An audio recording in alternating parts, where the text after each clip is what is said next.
One of the things that worries me is that even the faculty of art, they are not aware what is fake and what is original. At 2,000,002. And a fake, unknown works by famous painters. Have there been instances where someone's called you to see their collection? There has been one collector who threatened me. How large is the problem, though? It is a large problem because it is a problem that faces the world today. The first time you wrote your article on the lighting for art, It was my greatest honor to go to the National Gallery of Art and write about Devyani Krishna's retrospective in the Economic Times. you also worked very closely with S.H. Raza. It was in the year 2015 when Raza had become weak, was deeply moved by Mahatma Gandhi's My Experiments with Truth. You also interviewed Souza. The two greatest friends I've had in my life, one was Souza and the other was Khushwant Singh. What are some of the silly questions they have or the misconceptions they have? I write about the auctions, but I stay away from the auctions. I'm delighted to be a part of 01 Media Network. If you want to learn from the lived experiences of our seniors, Been There, Done That is the channel to follow. Hello and welcome to the Been There Done That podcast with me, Rajneil Kamath. On this show, I talk to seniors about their lives, their experiences, their learnings, and also get insights into an active and healthy lifestyle. Our guest today is an institution unto herself. She began a career as a teacher and is an educator, an art critic, and a curator. She curated the Lalit Kala Academy Moderns as well as Bapu at 150. There's not an artist she doesn't know about. I'm in conversation with Uma Nair. Man, thank you so much for speaking with me today. You were born in 1955 in Kerala, and then you moved to Delhi, which is from the south to the north. What was that transition like, and how did you deal with that? My father worked for the Indian Airlines, and my father was transferred from Mumbai to Delhi. My mother was a zoologist. She did her master's at the Madras Christian College, and her education was done for over 10 years in Tamil Nadu. And when they came to Delhi, I remember we were 5 years old. This was 1960. And we were put into Frank Anthony Public School. In those years, in Frank Anthony Public School, it was one of the schools that still had a number of Britishers who were from the headmistress, the principal, down to the teachers. And in many ways, it was the teaching of the British that shaped my life, that shaped my love for the arts. And it was a school that had music. There was this lady called Miss Raffin. And when we went for our admission test, we were asked what we could do. They did not ask us to write. We were only asked what we could do. And I always loved poetry.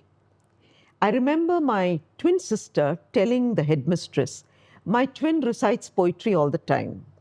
And so the headmistress asked me to recite something, and I recited. And then the headmistress looked at my twin and said, what do you do? So my twin said, well, I also recite poetry, but I do like writing a little bit. And after that, my twin told her, but let me tell you about my twin. My twin also sings. So she only spoke about you. Yeah, and Miss Raffin, after she heard me sing, she looked at me and said, the music room is downstairs. And if you ask anybody, they'll tell you where the music room is. And you have a recess of 25 minutes. And I am going to request you to come to me every day for 15 minutes.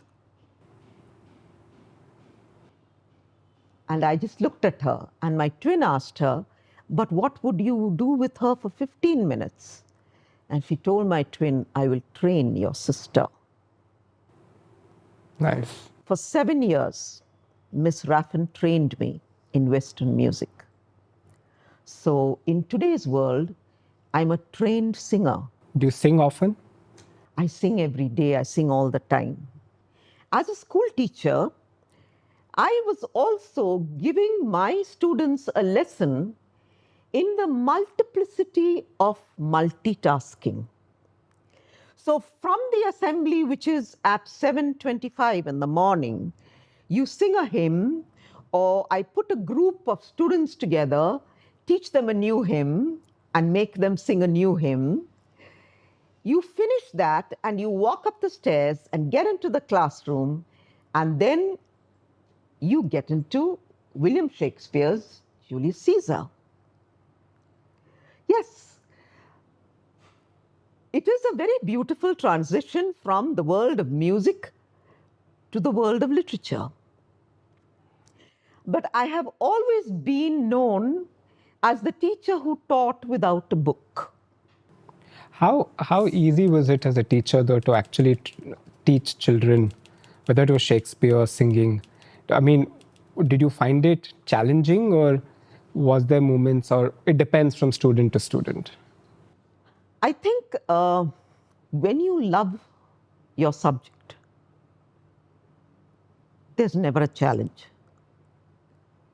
When you love your subject, students know that you love the subject. And did you try to make them love it as well, or? Of course, I think the greatest compliment I get from my old students, if I began my career in 1980, you can imagine, the students whom I taught in 1980 would be 16 plus 45 years. Yeah. When they see me or they write to me or they watch me speak on my Instagram reels, they write to me and tell me, wish our children had teachers like you. Yeah. I could imagine that, yes. So when you were in FAPS, of course, you said they also taught you art. But what about your environment at home? Did you always be interested in art? Were there elements from your childhood at home that kind of pushed you in that direction? I think I remember going to my mother's hometown. She belonged to Changnasheri. And I remember that in an old attic, there was an old wooden box. And inside that wooden box, there were sheets of my mother's practical files. And in those sheets, I saw her drawings of reptiles, since she was a zoologist. I can never forget how fascinated I was to see that my mother was an artist. And I remember that when our teachers would ask us to write an essay, at the end of my essay, I loved drawing something. But when my parents put us from Frank Anthony Public School to modern school, and in modern school, there was a very prestigious art department. And in that art department, it was the famous Devyani Krishna and Kamal Krishna, the husband and wife, who were artists, who conducted the art department. But we had to choose between music and art, and my twin looked at me and said, no, you are not looking at the art department. We are both going to do music. So my twin was kind of dominating towards me, and I just listened to her. I would go to that art department and I would stand outside and look at everybody doing the lovely stuff they did. It was such a desire in me to also do something, but I never did it. But in later years, when I became a critic at the National Gallery of Modern Art, was that lady Devyani Krishna's retrospective. It was my greatest honor to go to the National Gallery of Art and write about Devyani Krishna's retrospective in the Economic Times. But was it easy from teaching? You were, of course, teaching and you were an art critic together. One, was it easy to make that transition? How easy was it to enter the art world? And what were some of the challenges that you faced? Actually,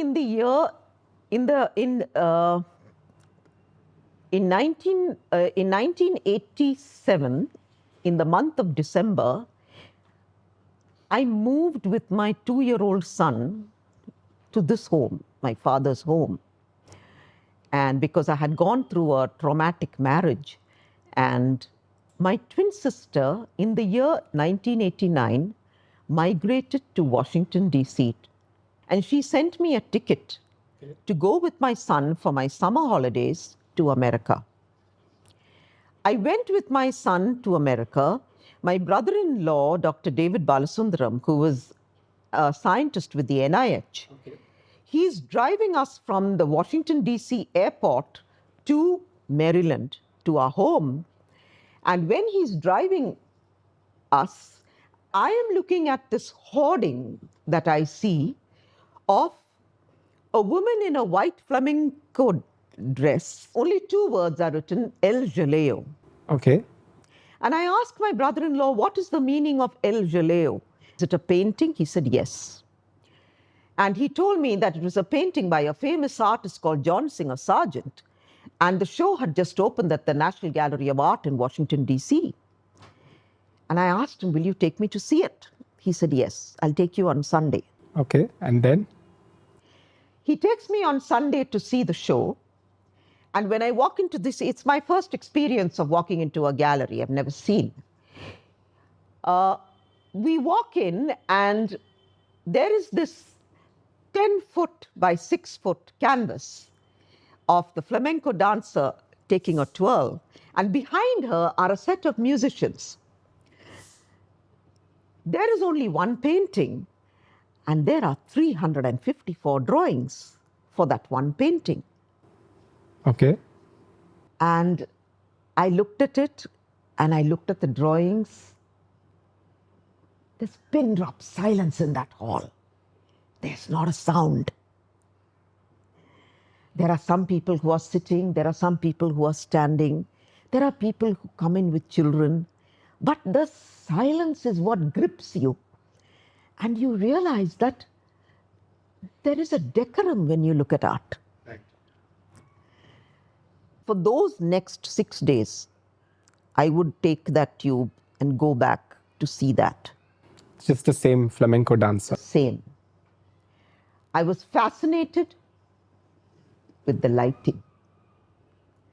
It looked as if the light was coming from somewhere miles away.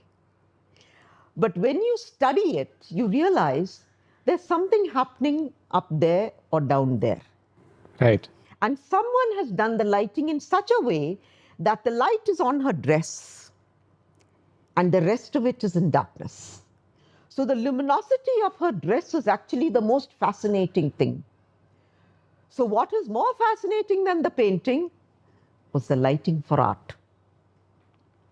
So I went, there was this burly guard over there.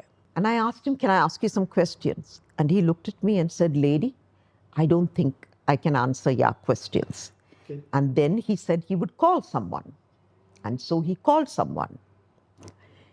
Down came a gray-haired, bespectacled man, and he introduced himself to me as Gordon Anson, professor of lighting technology for museums all over the world. All over the world. Wow. He especially came to the National Gallery of Art in Washington, D.C. to design the lighting for this single work. Okay. And I asked him some questions. He was answering all my questions, and I noticed that he was cyclostyling sheets. Okay. And I'm wondering why he's cyclostyling so many sheets. So he gave me 2 cups of coffee. I've never seen a coffee machine in my life. And, you know, filter coffee is, I mean, it's heavenly for a South Indian, no? So he gave me 2 cups of coffee, and he cyclostyled these sheets. And then he puts it into a canvas National Gallery bag, and he gives it to me and says, Uma Nair, go back to India and write.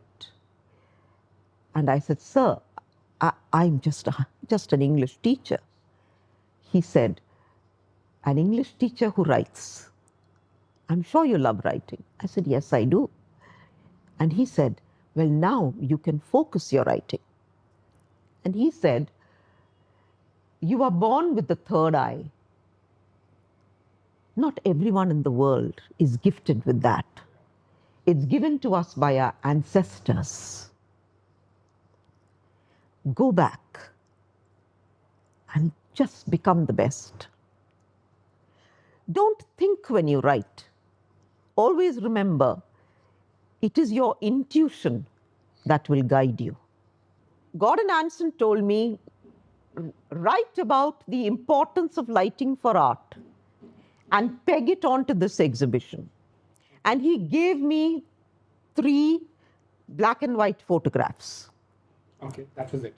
That was it. And so I asked my father if he could get me an envelope. And I sat and read his notes, and then I wrote, I must have written maybe about 500 or 600 words, but I hand wrote it because I don't know how to type. I don't know anything. I hand wrote this piece about the importance of lighting for art, and I put these photographs in, and I just wrote to the editor, Artscape Economic Times. The following week on a Friday, those are days of landline, my phone rings and a gentleman says, may I speak to Uma Nair? And my mother says, I'm sorry, but she's a school teacher and she'll be back by 2 o'clock in the afternoon. Okay. And would you like to leave a message? And he said, my name is Sadanand Menon and I'm the editor of Economic Times. Could you please tell her that I would like to meet her, but could you please get a copy of the newspaper tomorrow? He had given me half a page on a piece that was the importance of lighting for art. He just published the story that you'd sent. And my mother told him, I remember my daughter had handwritten that piece. And he told my mother, please tell your daughter, she has the most beautiful handwriting I've seen. It is my curiosity about her handwriting that made me open the envelope. And then as I read what she had written, I was typing on my typewriter. Sadanand Menon became my guru. He taught me everything about art. The most beautiful lesson he gave me was, when you see an exhibition, never go back home and sleep over it. Capture your thoughts. Write at that time, when it's fresh in your mind. If you don't like something that you see, do not ever write about it. Because you must be honest to yourself. But how can you be a critic and not write about something you don't like? Does that clash in any way? I would actually say that if I see an exhibition that does not move me, why should I write something that is negative? So you'd rather... After all, print space is so precious. Why would you waste print space in criticism? You can be constructively critical. I'll give you an example. Yeah, I was going to ask you, what does that mean? One of my most favorite artists of abstraction is Ghulam Rasool Santosh. Ghulam Rasool Santosh was born in Srinagar and he went to MS University, Baroda, and he married his classmate Santosh. When he married his classmate Santosh, he did something that was historic. He told his wife, you will not take my name, but I will take your name. And so he became Ghulam Rasool Santosh. Ghulam Rasool Santosh went for an Amarnath Yatra. Okay. And in the Amarnath Yatra, he had an awakening. So he had an awakening in which he had seen one of the manifestations of Lord Shiva. When he came back, he left his landscapes that he was doing and he became a neo-tantra artist. And he went deep into transcendental meditation. And from transcendental meditation, he created a series of works that spoke of luminosity, that spoke of the human figure, and that spoke of geometry and symbolism. When I went to America, every year I would write in for Sadanand Menon from there. You had retrospectives of Picasso, you had Giacometti, you had Brancusi, you had all the masters. Sadanand Menon was kind enough to carry everything that I wrote. But in many ways, I was learning how to look at the works of masters. I wanted to ask you one thing. So when Ghulam Rasul Santosh went to Amarnath, he had his awakening. You spoke of the third eye, which is very often associated with Lord Shiva also. There's a very good link between religion, culture, philosophy, and art. Why is that? Like, why is a lot of the art so linked to religion and culture? Like, even behind us, we have a sculpture of Lord Ganesha. That's by Husain. But you will have to tell me more. What is that linkage between art, culture, religion? Why does religion play such a big role in art? I wouldn't use the word religion. I would use the word spirituality. When we speak of Lord Shiva, we are speaking of an experience. Ghulam Rasul Santosh had an experience that took him from the level of what is earthly to something that is to a higher realm. And when you come to that higher realm, the spiritual overtakes you. And then you are embodied in that spirit. Then everything that you create is born of that spirit. Let us not forget that at the end of the day, there are two kinds of artists in the world. Those who create because they have a market, those who create without knowing their market. Right. He created for his market. M.F. Husain was prolific. He would take the 9 a.m. flight from Mumbai and call me from Mumbai and tell me that he would be coming to Vadera Art Gallery. I remember my son was in class 10. He was going to do his class 10 exams. And I told him that day that I wanted to come away a little early. And so he just sat down and drew this for me and wrote my son's name on top. And wished him best of luck for his exams. So Husain was a fine person and he had his likes and dislikes, but he was brilliant. In many ways, he could draw anything, he could paint anything, and he gave to India a very important language, and that was the language of originality. I'm going to come to that in a while. But you also worked very closely with S.H. Raza, Syed Haider Raza. What was that experience like? S.H. Raza actually used to come to India and he used to stay for a few days. He would come in the month of February. But this was after his wife passed away, his wife Janine. And he would stay at the India International Center and his assistant was Sanjeev Kumar Chaube. And Sanjeev Chaube used to give me, a 1 hour slot or a 2 hour slot to speak to Raza. So I remember in the year 2007, when Raza came, I asked Sanjeev if I could spend a little time with him. And I had read somewhere that Raza was deeply moved by Mahatma Gandhi's My Experiments with Truth. And I wanted to talk to him about Mahatma Gandhi. So I spent 3 days And I remember that I would go there at 11 o'clock and I would get a 1.5 hour interview with him. And I did that interview with him and I kept that interview. I did not, it was long because I could not carry it in a newspaper.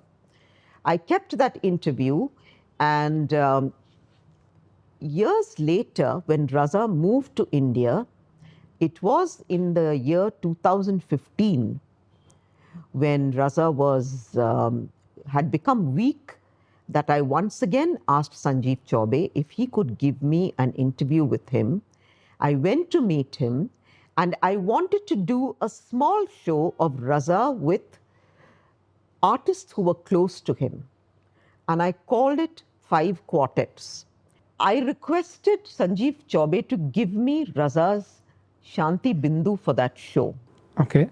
And he gave me his Shanti Bindu and he gave me 4 very beautiful paintings. He also gave me 3 days when I spent with Raza. In those 3 days, I just wrote an essay of spending those 3 days with Raza. But I saw a very sensitive Raza. But Raza was a very sensitive and a very soft man. It was wonderful to spend time with him. You also interviewed Souza.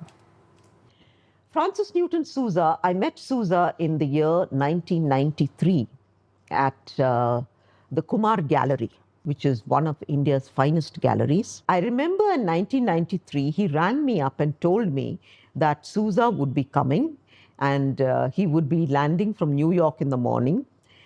So I go to the Sundarnagar Market Gallery, and I'm looking at 22 landscapes by Souza. They are small. They are like little jewels. And they're all landscapes which are New York, London, and most of the landscapes have the spire of a church. You know, I have this habit of humming to myself. So there is this hymn that I had taught to them, and I'm just singing the song to myself because I'm all alone in that gallery. Right. You know, and I finished singing to myself, and suddenly, I hear a soft voice behind me, and someone says, "So, Uma Nair is a singer." You didn't know till And then? I look behind and I find there's a short man with a straggly beard and Francis Newton Souza. I looked at Souza and I said, "Good afternoon." And he said, "Uma Nair, we used to sing this song in Konkani." I speak Konkani, but I want to know which song this is, which you also promised you will sing. So maybe after this. The 2 greatest friends I've had in my life, one was Souza and the other was Khushwant Singh. Khushwant Singh.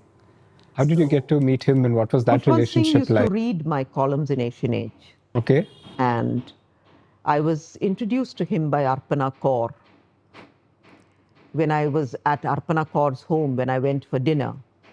And that is when Khushwant Singh told me, "You must come home. And now when I write a book, I'm going to give you the first copy. And you must write about my books." Okay. That is how I started writing about books for Asian Age. So when Khushwant wrote a book, the first copy would come to me from Penguin. And I would read the book today and tomorrow. And tomorrow, 4 o'clock, I would go to Khushwant's home, sit with him, talk to him about his book. You would turn around a book that quickly? I would do it so fast. I was a speed reader. My father used to read 1 book a night. Wow. Okay. And that is what I learned from my dad. He would read a book and I would read the book next. And a day each. Yeah. So I have always read. I mean, I think the greatest gift my parents gave me was reading. And the greatest gift my teachers gave me was writing.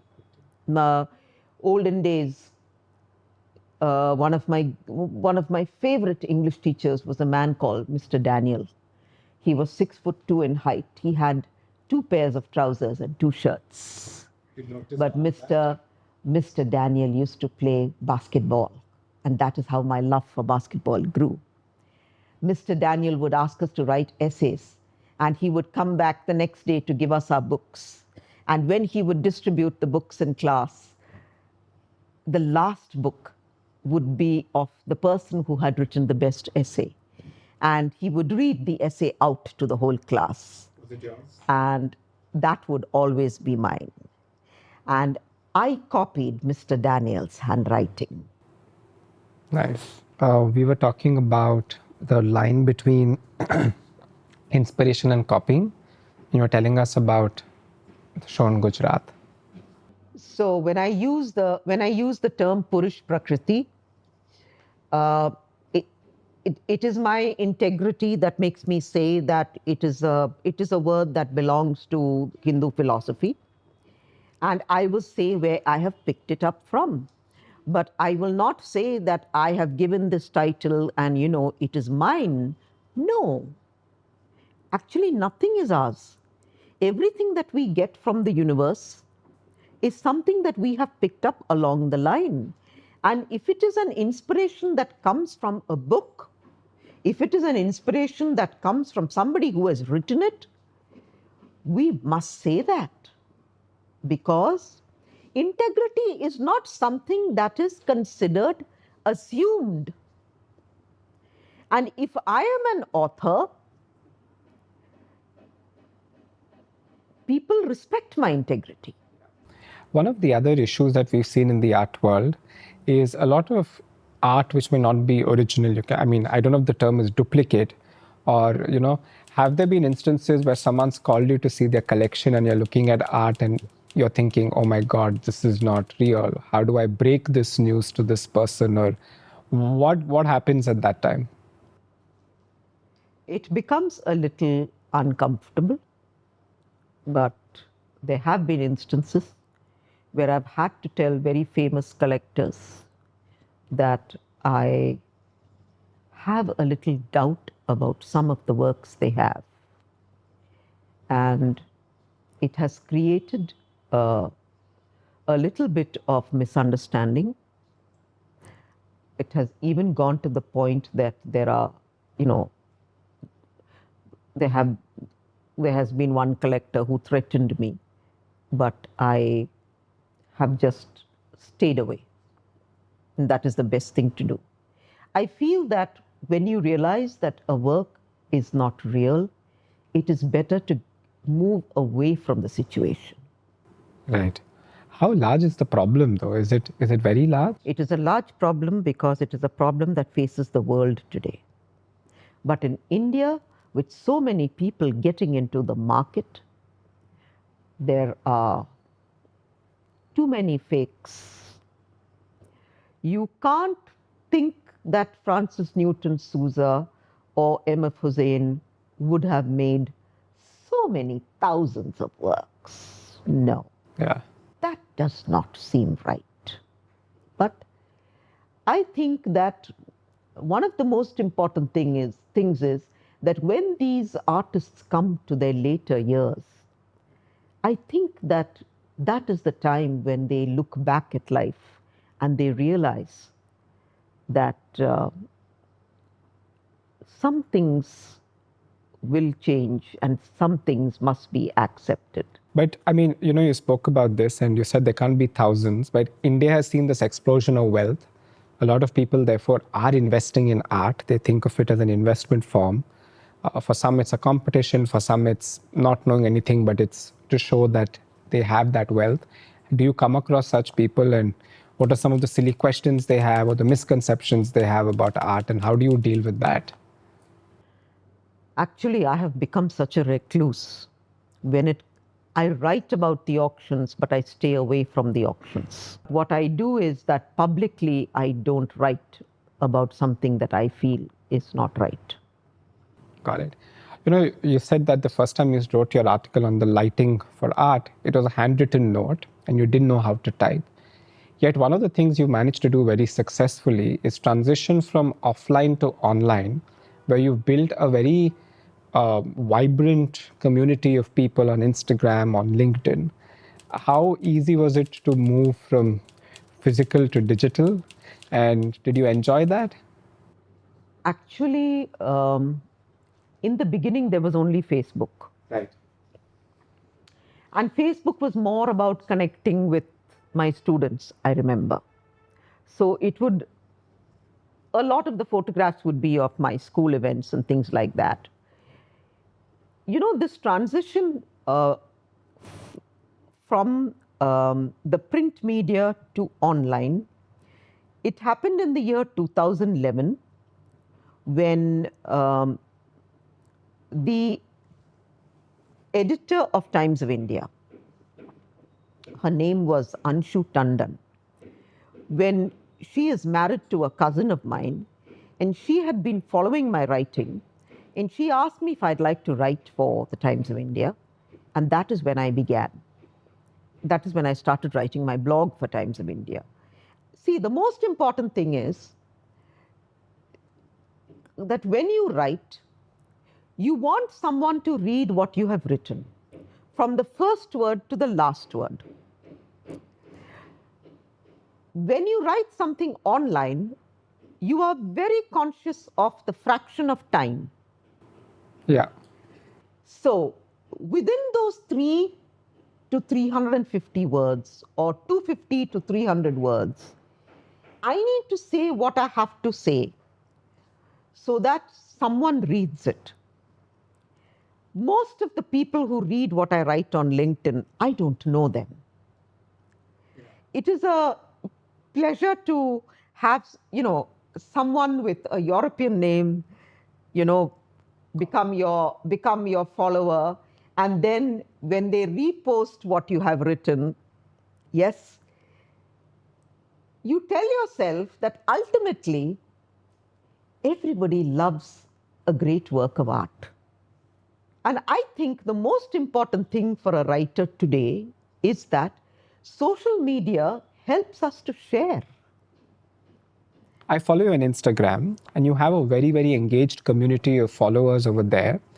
In many ways, I would think of you as and I don't know if you ever thought of it, but as an art influencer now, because that's how the world begins to look at things. Have you ever thought of that? A lot of people might be depending on your writing and your analysis for their purchase decisions as well. I don't think of myself as an influencer, but I think of myself as someone who either speaks about a work of art or writes about it because I love it. And I think that thread of integrity, that is the most important thing. In India, we have the word Vishwas. Yeah. I think you build up trust by what you write, by what you post. No. When I post about an exhibition, I don't tell any gallery to pay me anything. Galleries know that Uma Nair does not accept any gifts. If anybody sends, it goes back. I don't want anything from anyone. So for you, it's integrity and trust about anything else. Totally. But I think it's something that builds inside you as a school teacher, no? One of the things I wanted to also talk to you is about a trend we've seen on technology. You must have seen everybody changing their display photos to this animation of Studio Ghibli, which became a part of ChatGPT. You could go say, make my photo in Studio Ghibli style, and it would make this. There is a lot of conversation about how AI is impacting art, artificial intelligence. How do you see AI's impact on art today?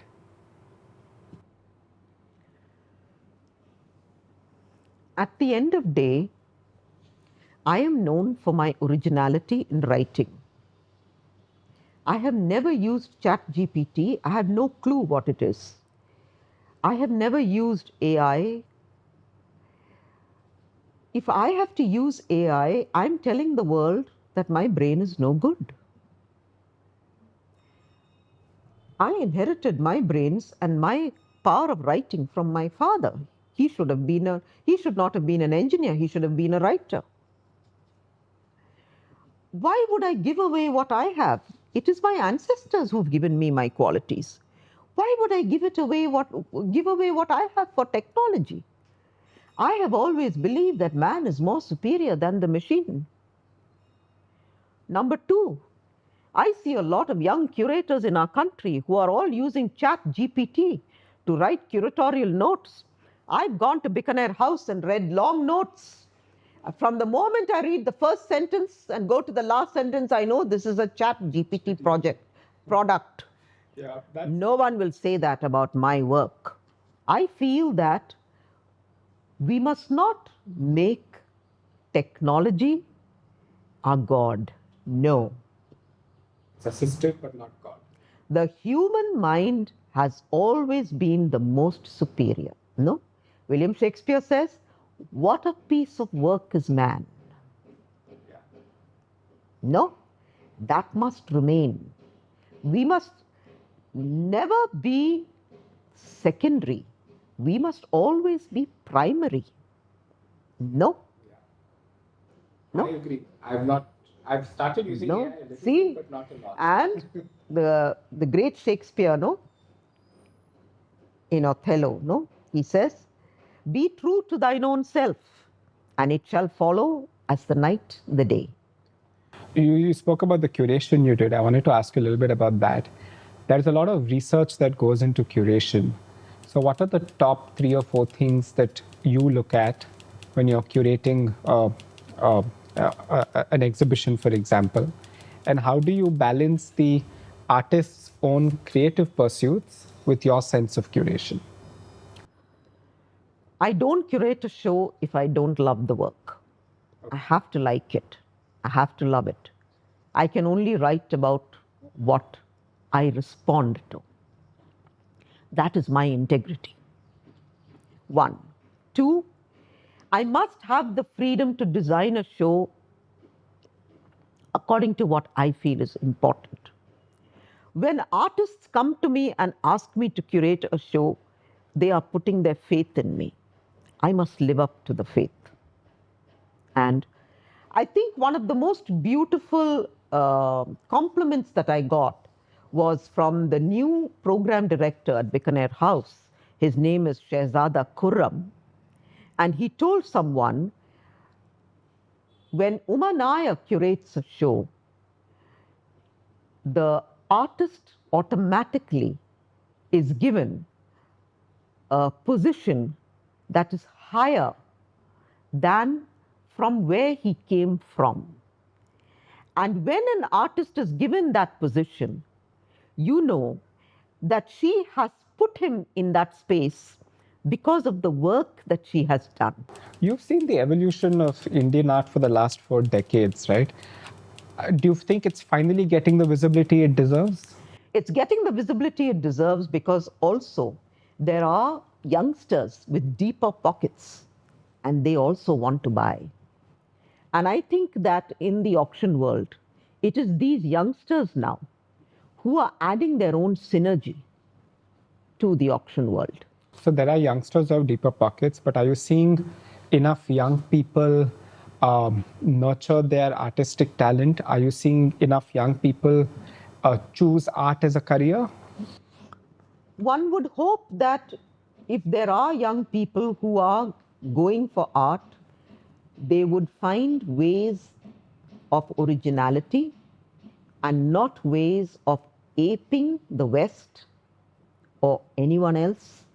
Because I think the most important thing is that you learn. See, Pablo Picasso said something very beautiful. He said, first learn all the rules, then break it all. I think that's an extremely good lesson for today's world. What are some of the misconceptions people have about a career in art, especially young people? Well, the problem with today's world is that everybody wants to seek the bubble reputation. They want to get famous overnight. But do you think young people today are lured because of what they see in terms of artwork selling for a high price to artists? One of the things that worries me is that even the faculty of art anywhere in the country, they are not aware what is fake and what is original. So when their own students are giving them works that have been copied from the West or copied from the internet, they are not aware that it's a fake. And that is worrying. And because it That is worrying. When your own professor does not know that you have copied. That is why I said integrity is so important. I wanted to ask you one thing about art and age specifically. Um, Both as an artist and a curator, do you think you become better with age, or the age has nothing to do with it? I think age teaches us to be more patient. Age also teaches us to accept silently, because with age we have a certain maturity. Age also teaches us that when someone hurts us, it is better to walk away. It is better not to discuss it. After all, curating is an exercise that helps you to grow. One. Two, curating is also an exercise in which you must learn how to choose between the lesser and the greater. You must also learn to be able to inspire an artist to give you their best. For instance, one of the artists whom I discovered in 1993 was Paresh Maiti. Paresh Maiti had a Venice watercolor show in 1993 in the basement of a gallery, Gallery Ganesh. And I went there and I wrote about him in the Economic Times.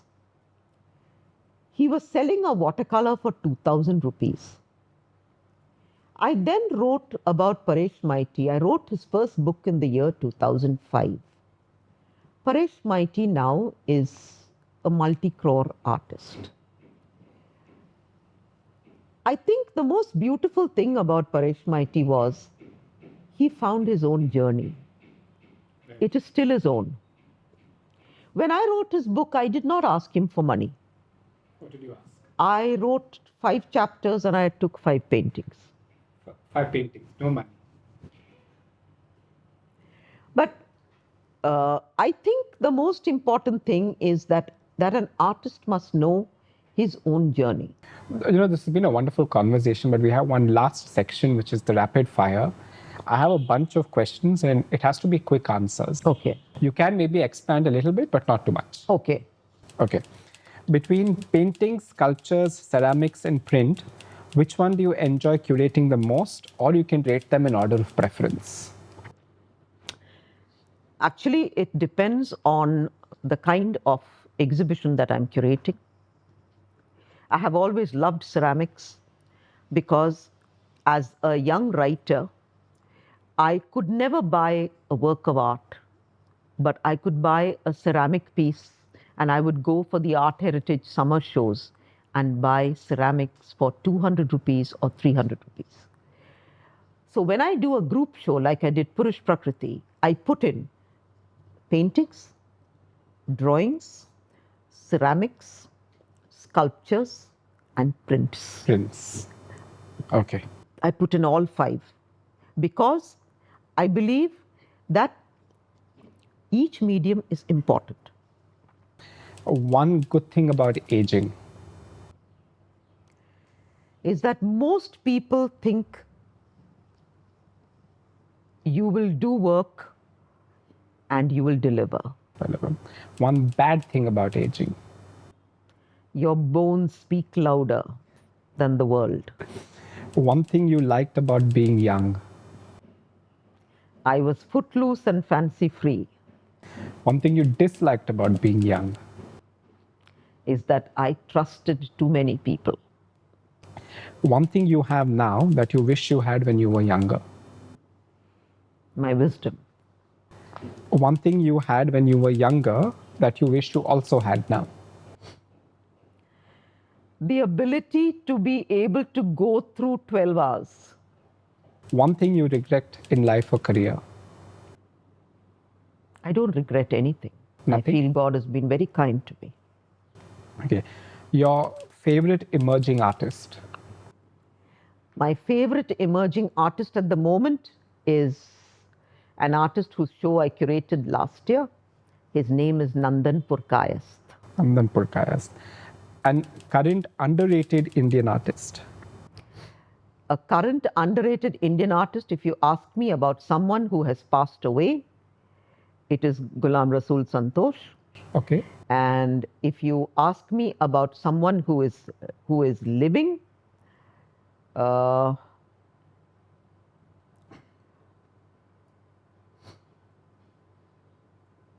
would say Sanjay Bhattacharya. Sanjay Bhattacharya. The greatest artists are motivated by dash. The greatest artists are motivated by their own experiences. Okay. Do you ever think of retiring or stopping what you're doing? I think I will stop when I breathe my last breath. If you could preserve one Indian artwork for future generations, which one would it be? One Indian artwork for myself, belonging to me. Anything. Yeah, belonging to you or something that you don't have but you want to preserve it for generations. I would preserve the Manjeet Bawa that was gifted by Manjeet Bawa to my son in the year 2000 when he left for America. Manjeet Bawa considered my son like his own. His own. The one advice you wish you'd got when you joined the art world? I would say that my guru Sadanand Menon was the finest ever. I wish there were editors like that in today's world. He told me that you must be honest to yourself, and I think that is the best advice a critic could get. That. A book you are currently reading and enjoying? I have stopped reading books because I spend so much time writing. I have no time to read anymore. A song that you recently liked? At the moment, I don't listen to any new music. Not. I only listen to instrumentals. Got it. If you had to give advice to your 30-year-old self, what would that be? Look not at the future. You should think only of today. Think only of today. The advice you'd give to someone who's entering the silver years? Do what you love doing, but do not forget to care for someone who does not have. If you had to make a painting to signify your life, what would you paint? Or if someone else had painted it, how would you interpret it? I would interpret it as someone who made life out of nothing, because that was my life. That was your life. I began by asking you about your transition from Kerala to Delhi. Do you still think Delhi is the only city you'd live in, or do you keep thinking that there are other places you'd like to be? No, I'm a hardcore Delhiite. And the most beautiful thing about Delhi is that as a single woman, no one has ever asked me, what does your husband do? No one has ever asked me, tell us about your life. And the city of Delhi has given me respect. It has given me a vocation. It has given me a profession even after the age of 60. When I retired from my school, I have not had a day's rest. I have moved from one exhibition to another. And I have met the finest people, the greatest artists. And I think the most beautiful thing about the city of Delhi is that it respects women. No one looks at me as Uma Nair, the South Indian. I am accepted as Uma Nair from Delhi. And I think that is extremely important.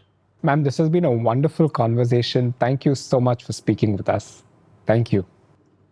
Ma'am, before we end though, the two songs. So Souza's most favorite song was an Irish song called Danny Boy. And I will sing that for you. Oh, Danny Boy, the pipes are calling from glen to glen and on the mountainside.